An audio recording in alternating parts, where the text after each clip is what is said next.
Kematian Ratu Elizabeth II beberapa waktu yang lalu otomatis membuat putranya Charles naik tahta menjadi raja. Nah, dengan demikian, istri Charles, Camilla atau yang kita kenal dengan Duchess of Cornwall sebelumnya, secara otomatis juga menjadi ratu pendamping raja atau yang kita kenal dengan sebutan permaisuri.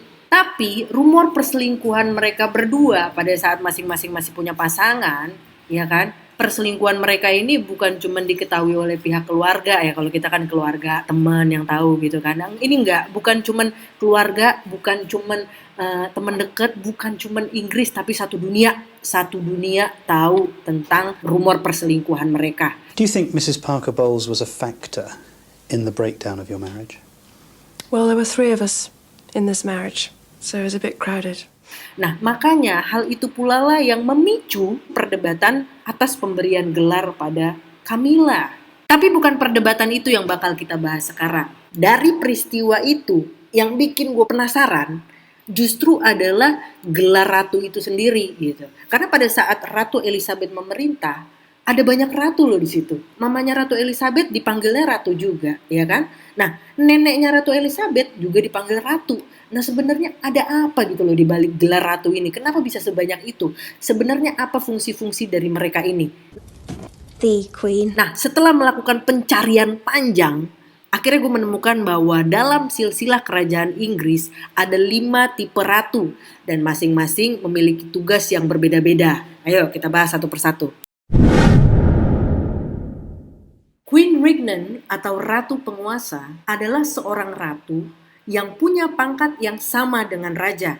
Jadi dia memerintah atas kerajaannya dan memiliki kekuatan berdaulat, militer, dan politik. Ratu Penguasa adalah gelar yang diberikan kepada seorang wanita yang mewarisi mahkota Inggris dengan hak lahir atau tidak terbantahkan. Dalam sejarah Inggris ada 6 ratu yang tidak terbantahkan. Ada Mary I, Elizabeth I, Mary II, Anne, Victoria, dan Elizabeth II. Bentar. Kalau ada yang tidak terbantahkan, berarti ada dong yang terbantahkan. Ada 2 orang. Yang pertama itu adalah Empress Matilda atau yang terkenal dengan julukan Lady of the English. Nah, yang kedua ada Lady Jane Grey atau yang dikenal dengan julukan Nine Days Queen. Kisahnya tragis banget dua-duanya ini. Cuma nggak bisa gue jelasin di sini, kepanjangan nanti. Jenis ratu berikutnya adalah Queen Consort atau permaisuri raja. Ini adalah jenis ratu yang paling umum dalam sejarah. Dari kecil juga nih kita cewek-cewek yang punya impian jadi ratu pasti bayangannya adalah istrinya raja. Bener gak sih? Nah, ratu tipe ini memegang gelar perempuan yang setara dengan gelar suaminya. Dan dia juga memiliki mahkota sendiri. Jadi gak ganti-gantian mahkotanya sama suaminya. Punya masing-masing. Cuma bedanya dia tidak memiliki kedaulatan yang sama dengan raja dan juga tidak memiliki kekuatan politik serta militer yang sama. Jadi kekuasaannya terbatas.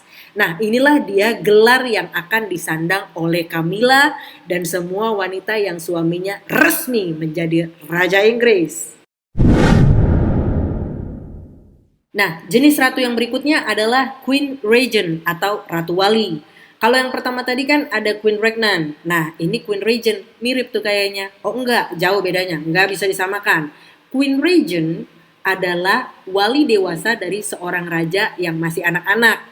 Dan ratu ini memerintah sebagai penggantinya sampai calon raja itu dewasa atau sudah cukup umur. Nah, Queen Regent juga bisa menggantikan raja yang absen. Tapi ini sebenarnya jarang terjadi. Jadi kalau misalnya ada kondisi di mana seorang raja nggak bisa hadir untuk jangka waktu tertentu, dia bisa digantikan oleh istrinya yang akan bertanggung jawab dan menjalankan hak prerogatif kerajaan atas namanya. Contoh kasusnya adalah 2 istrinya Raja Henry ke-8, Henry VIII ya, yang terkenal itu. Oke, istrinya namanya Catherine nih dua-duanya. Ada Catherine of Aragon selama 6 bulan pada 1513. Ia menjabat sebagai Ratu Wali saat Henry VIII berada di Prancis. Selama waktu itu pula Inggris menghancurkan dan mengalahkan invasi Skotlandia di pertempuran Flodden. Sebuah peristiwa di mana Catherine memainkan peran penting dengan pidato emosional tentang keberanian dan patriotisme Inggris. Aduh, kasihan banget ya ujung-ujungnya diceraiin. Aduh, yang kedua ada si Catherine Parr, ini juga masih istrinya Raja Henry ya.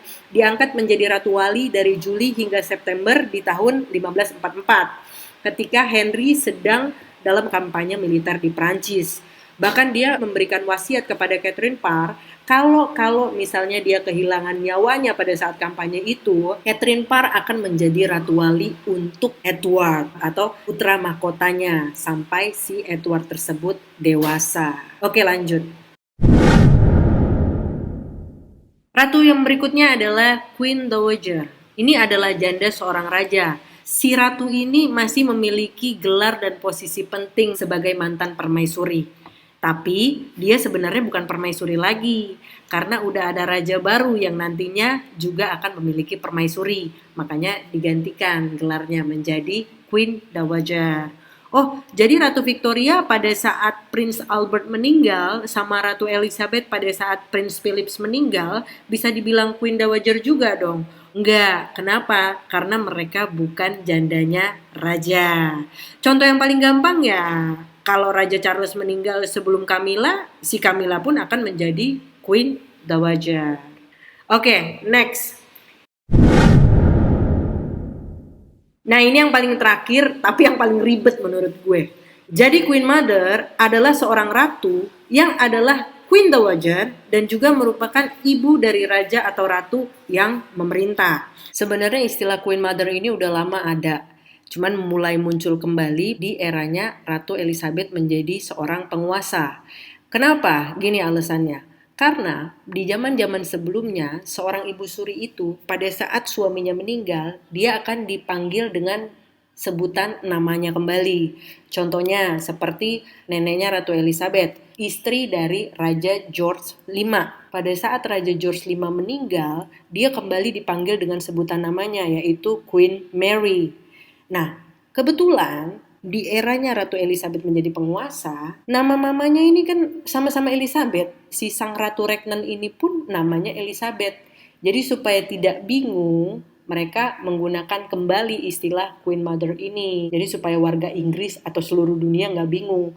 Kalau dibilang Queen Elizabeth yang mana gitu kan. Makanya disebutlah dia dengan Elizabeth the Queen Mother. Dan istilah ini pun akan dipakai terus. Kenapa? Karena memang baru-baru ini juga kejadian si calon pewaris tahta tapi bukan anak kandung dari Ratu Inggris gitu. Kayak misalnya Camilla nih ya kan. Kalau pada saat nanti Raja Charles mangkat dan akhirnya Pangeran William menjadi raja, bisa nggak dia disebut sebagai Queen Mother? Nggak bisa. Karena dia bukan ibu kandung dari si raja itu. Jadi nanti dia akan dipanggil dengan sebutan namanya yaitu Queen Camilla. Begitulah kira-kira. Berarti bisa dibilang semua ibunya raja dan Ratu Regnan bisa dipanggil ibu suri dong? Enggak juga. Ada satu kriteria lagi yang harus dipenuhi, yaitu dia harus jadi jandanya raja, aka mantan permaisuri. Namanya juga ibu suri, ya kan? Nah, makanya ibunya Ratu Victoria tidak dipanggil ibu suri. Kenapa? Karena suaminya bukan raja dan dia bukan mantan permaisuri. Nah, sekarang kita coba berandai-andai nih ya. Kalau seandainya Lady Diana masih hidup pada saat Pangeran William naik tahta menjadi raja, kira-kira bisa nggak dia disebut sebagai Queen Mother?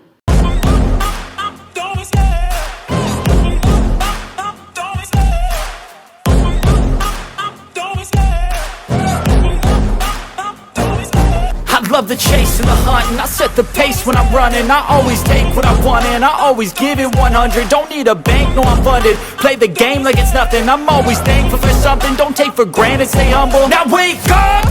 It's time to look at the enemy. Look in the mirror if he is no friend to me. It's not working out, maybe it's the chemistry. It's time to break up so I can make a better me. Better believe in your mind, cause it's everything. You can mold, shape,